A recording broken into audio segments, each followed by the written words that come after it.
Welcome back, Bee Shifters. John Vance here. Today, Nick Brunacini, Josh, Blum, and myself are on the Bee Shift, and we're going back to Colerain Township, Ohio for some more solid command radio traffic from both IC1 and IC2. This one has a great incident action plan that gets transmitted. We have command transfer that's really good, and some outstanding CAN reports from division officers as well. If you would like us to feature your radio traffic as you're listening to this and you think you have some good examples you'd like to share with others, please send it. Our information, where you can send it, is in the show notes. Let's get it rolling on Bee Shifter. We have Nick and Josh here and more audio from the field. And this time around, this is a good wind-driven fire that we're going to get into. So Josh is going to give us a little preview. But before that, if you've got audio at your department, you have access to your dispatch center, send it to us, right? We're looking for audio that we can highlight from blue card departments out there that are really getting it done out. Yeah, so this time we're back, Colerain Township, Ohio, Hamilton County. We've had them on a couple of times with some audio, and then we got Chief Walls was on the Chief's Challenge, talking about the fire department, the Squirrel's Nest fire, how long they've been engaged in doing, fire command stuff, and then what they're doing with Blue Card now. So this fire was like 4:30 in the morning, came out as a smoke in the area, single company response. So we'll just roll it and listen to the front end piece. And just keep in mind that all this is all pushed together, so it's not real time. Engine 26. Engine 26. We're on scene.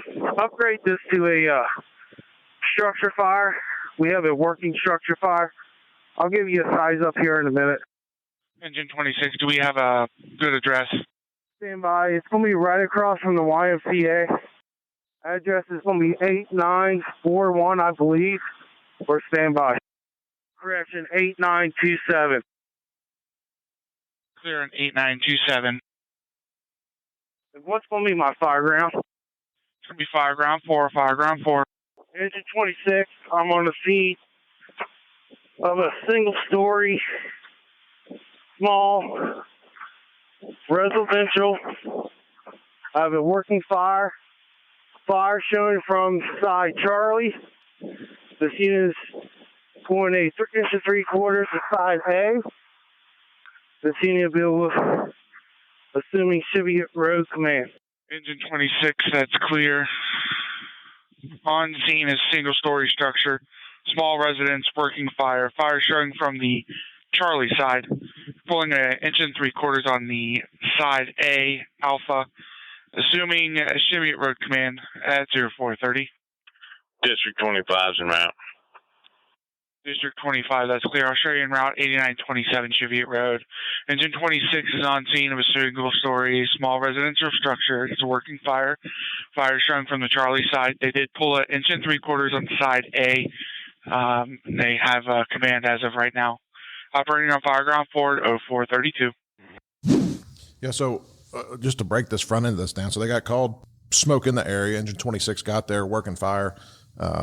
And it didn't catch them off guard. They were acting like they were going to a fire. So that officer on engine 26, they just came on and said, hey, give me a second here. Let me figure out exactly what's going on. Verified an exact address, said make it a working fire.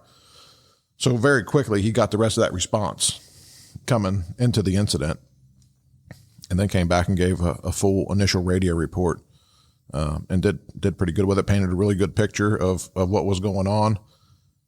And a really good piece of this was, though it's not really a trained tactical radio operator at this point, the dispatcher did a great job repeating all of that information back of what's really going on. So I think we could talk a little bit about the whole tactical radio operator position and what that really means and what does that do. And in this case, the dispatcher was connected to what was going on. Well, one of the major functions of command is communications. And in the front end of it, like you said, the IC, Engine 26 takes command of the thing, and then they describe perfectly what they got going on. Dispatcher repeats it back, dispatches the call for more help and then informs the respondent BC, hey, this is what you're going to. Well, just the simple act of doing that, the dispatcher informed everybody that was coming. So everybody coming in has a very clear idea what's happening, what Engine 26 has got, and they're ready to do business, as you said. So the first 5 minutes is very smooth and set up extremely well. So you can almost guess what's going to happen a few minutes later. I think having a dispatcher, and here it's by chance, that is familiar with the fire service, that knows the terminology, and he was able, because that incoming district chief was actually on another channel. So when he repeats what the size up was on that other channel, because the district chief was in bed, this is in the middle of the night, it informed that district chief. Now, if you want to train a dispatcher to actually know what's going on, that is available right now at bshifter.com. If you're a Blue Card user, there's a whole module for dispatchers. So I've heard so many times, well, we've got a mixed center. It's law enforcement and fire, and they're not going to learn your terminology. So we now have the tools. You don't have to be a firefighter or former firefighter, because that was when we always felt so lucky at my old dispatch center. It's like, oh, we've got a former firefighter working tonight, and they really know their stuff. We can train them up now. We can get the dispatchers up to speed. Yeah. So one thing that's going on there in that Hamilton County Dispatch Center is before the dispatch program was even released or anybody was ever going through any part of it, the dispatch center was using that radio board initial radio report, and it's sitting at the console. And I'm not going to say it's an expectation that they use it, but it's there as a reference that if people say this is kind of what it means, and helps them walk through that process. So it was a step forward. So, kudos for them for being forward thinking and really being in the front runners of dispatch. So. And it's the simple stuff. So when you look at those dispatch boards, is you have those basic 3 different critical fire categories that we do for every structure fire: the building, the size, the height, the occupancy type, and then where the fire is. So, and you could, just based off this initial radio report, you could tell exactly what was going on with that. And there was no lag between the mobile IC, the dispatch center, and then as you'll hear the IC number 2 coming in on top of them, and the task level units coming. So now they're staging, and they all have a common expectation of, we're going to a fire in a small house with a basement. District 53, show me en route to the structure fire. District 53, that's clear. I'll show you en route. 8927 Cheviot Road, operating on fireground 493 at 0432. 2503 Edmund Chevy Road. Car 2503, that's clear. Operating on fireground 4, 8927 Cheviot Road, 0434. On that, you hear District 53 markup. So that's a district chief coming from another community because it got made a working fire. So they're sending a second chief to the incident so that they can fill that sector division role, or maybe get a support officer in the car. I mean, whatever they need to use them for. But when it got upgraded to that working fire, they're getting another chief coming in that can help to upgrade the incident command position. And then you hear 2503 mark on, which is one of the chiefs from Colerain Township, which is a duty officer that was coming from home because it was his day or his night to cover. So in that whole region, there's an IMAT approach, and people just get a page. It's a working fire page, and that's how they can get other chiefs there besides the chiefs that are just coming from that single fire department. There are so many ways that you can get additional chief officers. And again, we hear sometimes when we're rolling out the Blue Card program to somebody new, it's like, well, we don't have that many chiefs. Well, yeah, you do. You just have to figure out how to deploy them.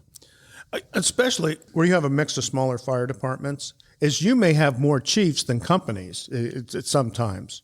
So you're not low on strategic and tactical bosses. You're low on task level working companies.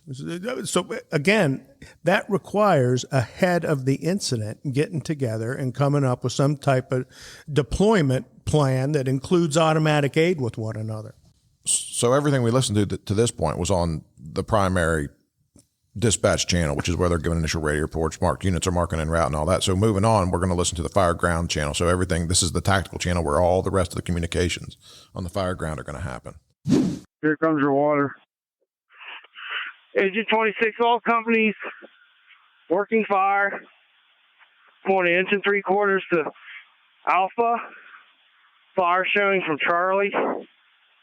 We do have a basement, windows only, vehicle in the front of the driveway, so we're going to be in rescue mode. Ladder 25. Place your apparatus in front of engine 26. Accountability is going to be at engine 26. Engine 26 at District 25. Go ahead.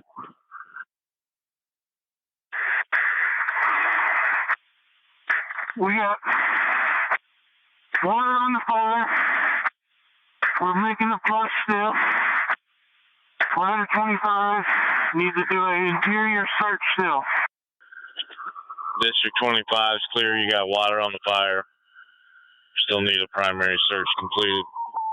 We're not on scene yet, so keep doing what you're doing. The next piece, was that 360 size up. So it was the follow-up report. So he completed his 360. This does have a basement. There's some windows there. Gave a little bit more information on where the fire was.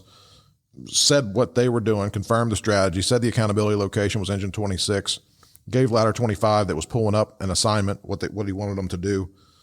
And then that next transmission, we have to keep in mind that everybody was delayed responding to this because it came out as that smoke in the area. So engine 26, who was in command, was just letting District 25 know while they were inbound, hey, this is what's going on. So you hear that. You hear engine 26 talking to District 25. This is what we're doing. This is where we're at. This is the assignments we've given. And District 25 came back and said, hey, we're still inbound. We're not there yet. Just keep doing what you're doing. But he was really keeping everybody on the same page. So, this is a little bit different than you're pulling up to a working fire dispatch and everybody's coming in some sort of orderly fashion. So it was really good keeping everybody on the same page, making sure everybody knew what was going on. And then all that information was coming over the TAC channel. Everybody who was on the working fire dispatch now was hearing all of that traffic. One of the things I discovered during my career as a response chief is when you transfer command from a mobile IC, and now you're going to have it in the car, as you do that transfer, you get it done, and so it's between the IC1 and IC2. You would go back to the dispatch center to confirm, hey, I'm the IC now, and this is the strategy I'm in. I found out that if you will add about 15 seconds of an update, this is where we're at right now, this is what we're doing, I anticipate having fire control in the next whatever, is that will reduce radio communications by a significant factor because everybody is informed of what's going on. They're hesitant to update you because they know you already know, basically. Just by the transfer and what you gave as the update, is it's going to slow communications down and then it paces it. All the communications becomes about the incident action plan as it relates to all of us because you're talking about the critical factors and the effect of the work that's taken place. So it stitches everybody together where this is what we're doing, this is direction we're going, and they can start to anticipate what's going to happen next in it. And since they're doing Blue Card and Fire Command, we don't take command when we're not on the scene. And I can't tell you how many times I've heard audio of chiefs who were inbound and still 5 minutes away, and they end up taking command. This chief wasn't going to do that. He was encouraging, hey, keep doing what you're doing, and we'll do the transfer when I get there. Well, and the other part of it is you can tell they had all trained together because it's like, no, I know what you got and you're doing great. And I'm not there yet. I'd just screw it up if I took it now. So he wasn't concerned about it. It put him at ease because he knew that IC1 was handling what needed to be handled at that time. There wasn't any yelling and screaming. There wasn't any sobbing. Nobody was hysterical. It was all just made sense. When you're responding to a fire in a small house with a basement, it ain't worth getting jacked up over. Engine 25, we're level 1. 25, secure second water to additional handling that outside, out with fire suppression. District 25 is on scene. 178 on scene, fireground 4. 103 is level 1. Quint 78, engine 103. Maintain level 1. Command from District 25. Command, go ahead, sir. I've got you, engine 26, doing fire attack through the alpha side. We've got medic 26 out here for EMS. Ladder 25 is going to do a primary search first floor. Engine 25 is bringing second water, pulling the second line of the alpha. I got 2 units level 1 stage. If that's correct, Give me a can and I'll take command. That is correct, sir. We have water on the fire. We still have minor fire on the alpha beta corner. We're still making it take. Need additional crews for checking for extension into the roof. I'm clear. You got water on the fire. Still have fire at Alpha Bravo corner. Need a second crew. District 25 should be road command. Engine 55 will see level 1. Engine 25 got there, went level 1. Engine 26, still that mobile IC, gave that assignment from inside the building. He'd been working for a while. Clearly, I mean, Engine 25 was level 1, and he just rattled right off what the assignment was. So this comes back to that size up +3. He knew when he got there and was thinking, like, what do I need to happen to support my operation? What am I going to say when they get here? And what do I need to happen? So he immediately gave Engine 25 an assignment, lay another water supply, pull a backup line to the Alpha side. And then, shortly after, because of just the response, District 25 coming from the same station was there, and they do the command transfer, which was, right on point. Verified position and function of the units, what were the assignments, asked for a can report, got a can report. Alpha Bravo corner still had some active fire, and then no other needs. And it's like, okay, well, we're ready to move on now. The incident action plan that's in place seems to be working. District 25 now has command, has all the information, verified position and function. We're in the right strategy, and it's just going to keep moving forward. Exactly. So you have the initial IC doing fire control, essentially. Identified we're going to need to search this, but they're going to do that after the fire control piece. So you can tell what's happening right now, where they're putting all their eggs. IC number 2 comes in, and there's no hysteria. They just repeat it all back. Where the second engine staged, where you talked about, I know what I want them to do. Well, compare that to the traditional way where people say, well, we don't stage, so we could get there so fast and the second company will know exactly what to do. No, they won't. It'll be 100% less effective if the second company just blows in and does whatever they feel like doing. It will not be, you don't have one incident action plan, now you have 2. So that's the reason we stage one IC at a time. IC number 2 now is in position. They know exactly what's going on. District 53, take Alpha. I can't see the building. Appears to be a wind-driven fire going on. Command from Engine 26. Engine 26, go. I think we may have a fire in the attic now. We may need a vertical ventilation. District 25 is clear. Possible fire in the attic. Car 3's level 1. Car 3, can you come to command post? Quint 78. Go ahead for Quint 78. Can you go in Alpha side with Engine 26 and start getting some ceilings pulled, check for extension in the attic? Affirm. Engine 103 from command. Engine 103. You take on deck Alpha, bring your rack gear. Engine 55. 55, go. You go on deck Alpha also, please. Given District 53, that second arriving chief, a sector division, he didn't have eyes really good on the building, so he wanted to get somebody forward to figure out, what exactly is going on.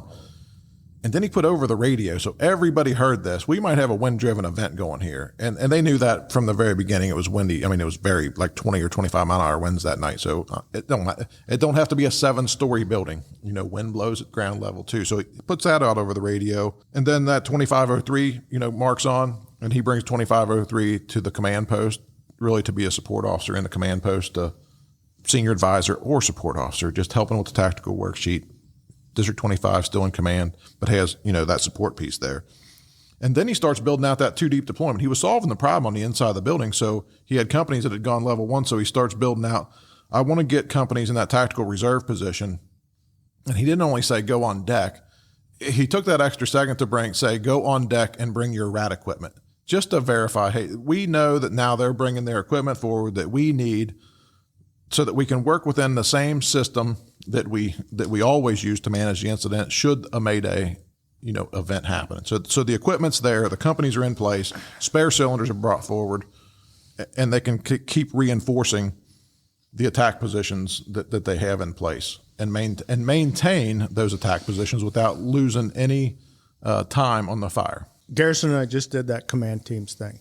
One of the big deals going from the mobile IC to IC number 2 is now I've got the mobile IC inside doing what they need to be doing. I got IC2 outside. So the decision is, what do I do with my next arriving chief? Do I pull him in as a support officer or do I send him as a division boss? In this example, he identified the safety piece of it because the reinforced operation, what the IC looks at first, is firefighter safety and survival. That's their deal. It's that, no, we're here. They're inside a burning building, and this is what we need to do to reinforce that. Because basically the actions they're taking are going to eliminate the fire because that's how we make firefighters safer. That or we pull them out of the way. So he put his second arriving chief in Alpha to supervise the work. And then, as Josh just said, car 3 comes up and they come inside the command post. So he had prioritized the order of his tactical and strategic help coming in. It did exactly what you should have done with them. The last 3 fire departments that I've personally worked at, we did not have battalion chiefs or response chiefs when I started there, and then we transitioned to response chiefs. And as a senior ranking chief, the best thing you can do for your people is just support them. We only transfer command to improve it. And just because you're higher ranking doesn't mean you're the IC. But if you're higher ranking, you can offer a lot as a support officer or senior advisor to support your commanders. They're there 24/7. So don't come in and mess it up. Come in and support them. And that's exactly what they're doing here. That would be no different than if the fire chief was a paramedic and showed up to the incident scene once a patient was being treated and just said, no, we're going to give them this and this and this now. I mean, it's exactly the same. You're clear. Engine 102 on state level 1 stage. Engine 102, stay level 1. Ladder 25. Ladder 25, go ahead. Primary search on the first floor complete. Copy, primary search complete. Assume that's an all clear. Anytime all clear. 109 level 1. Command from engine 25. Last unit with traffic, repeat. Command from engine 25. Engine 26 requested us to move off the backup line into the house to help pull ceiling. Engine 25 clear, moving in pull ceiling. All units on the fire ground from command, priority traffic. We got fire through the roof. I can't tell which side. Fire through the roof. Fire through the roof, Charlie side. Now he's getting enough companies for that 3 deep deployment. So he's got companies inside. He's got companies on tactical reserve on deck, 2 companies there. And then he's got other companies going level 1. He just tells them to stay there. So he's building out that 3 deep deployment. He didn't need them forward right now. He was just leaving them there and really building out, like I said, the 3 deep deployment piece. And then the next piece of that company keyed up and said, Engine 26 requested us, move up off the backup line to assist them with pulling ceiling and fire control in the interior of the building. It wasn't an assignment from command, but it was a request basically from inside. It was face to face, probably on the front porch at a 1,500 or square foot house or whatever size. This small home. And the important thing with this is they didn't just go do it. They said what they were doing so that the strategic IC could account for and make sure that they documented, this company's now inside, which in a little bit is going to trigger I need to move another company forward. I got one company on deck, but I need to reinforce now that tactical reserve position that's in the alpha side. And then it's maybe a little bit different, or what somebody might not be used to, or might say, why did they do that? But command comes on and says, priority traffic, and was just letting everybody know we got fire that just broke through the roof. Can't really tell exactly where it's coming from, but another company keyed up and said it's coming from the Charlie side. So got fire through the roof on the Charlie side. And it was just an FYI. There was no panic. It wasn't like, we got to change strategies right now. It wasn't, we've stayed in here too long. It was just a FYI for everybody, which kind of leads you to then a company is going to maybe give you some more information on what is going on with this fire, this critical factor that you now identified. What are we really doing with that? You're in the command car, fire through the roof. What's going through the IC's mind? Do they have the ceilings down? Are they putting water in it? Why aren't they doing that right now? If they were doing that, the fire would be going blah, blah, blah, blah, blah. So all conversations going around that. And I'm guessing when Vance hits the play button, you're going to start hearing ceilings, water in the attic, and then soon thereafter, you will have the positive results that he's looking for. Quint 78, you're clear inside pulling ceilings. Command from District 53. I'm on the Alpha Bravo side. We got fire. Charlie side, through the roof. On the Charlie side also. Exterior. If they don't have the roof opened up at this time and can see it from inside, we might want to think about pulling the crews. Command copies. We got fire through the roof, Charlie side, and exterior. Did you mean if they don't have the ceiling opened up? That's affirmative. I'm on the Charlie side, not Alpha side, due to smoke. Be advised, crews are working hard on the Charlie side. I can visualize them. Looks like they're getting a good knock on the ceiling at this time in the attic area. Command copies. Fire's on Charlie side. Crew's putting water on the fire. In the ceiling. Command from Charlie, have another crew bring another line to the Charlie side. Clear second line, Charlie side. Engine 103 from command. 103's go ahead. Take another line off of engine 25. Go to the Charlie side with District 53. Clear on taking a line from 25. Charlie side with District 53. All right. So now what we just listened to there, what Nick said, is exactly what happened.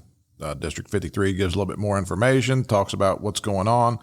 Actually, he says the roof opened up. The roof was already opened up because, it had vented through there, but he was actually saying, get the ceiling opened up from the inside.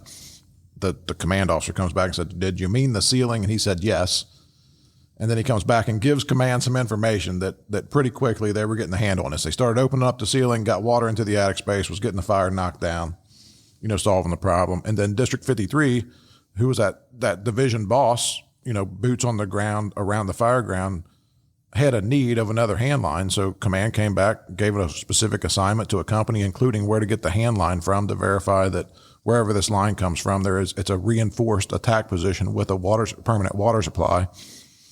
And then engine 103, you're working for District 53, stretch a hand line off of engine 25 to the Charlie side. 25, roof report. Ladder 25, go with roof report. For single roof, stable on the Alpha side. Fire through the roof, Charlie side. Command's clear, stable roof on the Alpha, through the roof on the Charlie. You can come down off of there and recycle if needed. Engine 26 from command. 26, go ahead.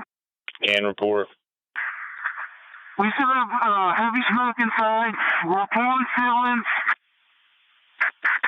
We got 2 hand lines in operation. No other needs at this time. Engine 26 is going to be coming out with 50% air. Yeah, so we're just going to stop it there and wrap it up. Everybody on the fireground at this, everybody was on the same page. Everybody was working within one incident action plan. Everybody knew what was going on. Command was driving the audio. They were in the correct strategy. They put sector division boss into place to try to figure out, what was going on. Command was still talking to that Alpha side because the sector division boss wasn't in Alpha. They'd gone to the Charlie side. So those companies were still working for command. Really, Charlie just had that company that he'd requested to the Charlie side, which was engine 103, to bring another line back there, to do whatever they were going to do. So this is just another really good example of everybody working within a single system. They trained together. They reinforce what they're doing. After this event, I'm sure they talked about it. They listened to it. What can we do better next time? Lessons learned. It's a professional organization. Like they sound professional. Fire goes out. They're all working in a system. There's no screaming. It's organized, and they go there and do what we are paid to do. And it's what is in our name. They put the fire out. They got all clears. They all went home.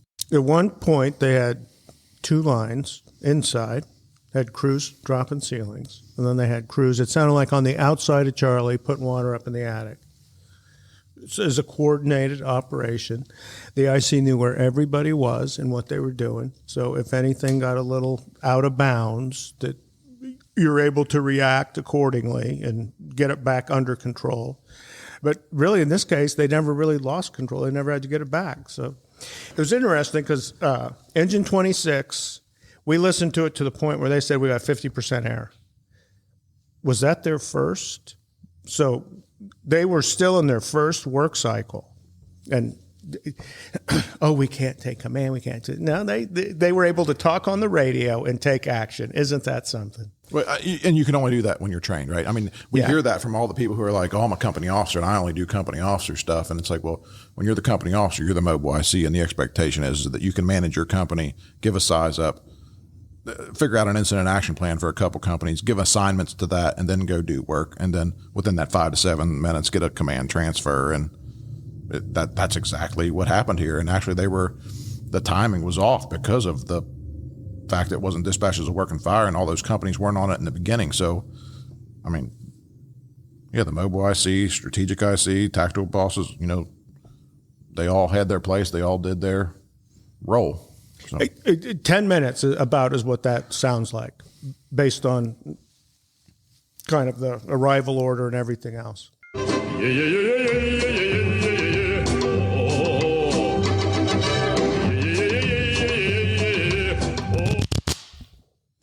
All right, time for Timeless Tactical Truths from Alan Brunacini. And this time around, we pick the 5 of spades. And this one says, to a major extent, the command system performs or doesn't perform based on the support and behavior of the ranking officer bosses who operate within that system before, during, and after the incident. I'm going to read that one more time. To a major extent, the command system performs or doesn't perform based on the support and behavior of the ranking officer bosses who operate within that system before, during, and after the incident. Nothing will screw a structure fire up any more completely or quickly than a freelancing chief officer. Because that opens the door for everyone else. Well, if that guy's doing it and he's the boss, we can all do it. Well, but they can, typically what they will do is when a chief freelances, they counter the IC's orders. So whatever IAP you had no longer exists because somebody on the ground in a very covert way, not on the radio, is doing that. So there's an example of that making it worse. So, I mean, we see this all over the country when we're doing classes, and we hear it from people that one of the big places is a chief showed up. There wasn't necessarily an assignment for them that had to happen, but the incident commander didn't know what to do with them. So they say, I'm going to make you safety. And then they start running around the building and they just start injecting, spewing information over the radio into the system, which it totally sidetracks the entire event. We put sector division bosses in place and then reinforce that position with a support officer as needed and have embedded safety, not a single person freelancing, walking around the building, doing whatever they want that is supposedly safety, that is doing all the things that are more unsafe than anybody else on the fireground. The other aspect of this one, too, is before, during, and after the incident. So if before the incident, you're a chief that doesn't support training, doesn't support the command system that you're using at your operation, that doesn't support your people, but you want to be the front and center fire chief who is constantly derailing the incident. Or is like, I gave some advice, unsolicited advice to a fire chief lately, and I said, quit emptying out your front office to go to structure fires. Because when you guys get there, you're derailing what your BCs and your captains and lieutenants have worked really hard to build. And you told them to do blue card, but then you're getting there and you're speaking in a different language. And you don't go to training. You don't train with your people, but you want to leave your office and go be in a command role. You can't do that. If you want to do that, you need to be training with your people. And then afterwards is you're supporting your people once again. So you're supporting it through after action reviews. You're supporting with them, getting them direction of what they need in the field. And just like we were talking earlier with supporting, when Car 3 comes in and supports that IC, that's what really they need. They need the support. They don't need you to take it from them.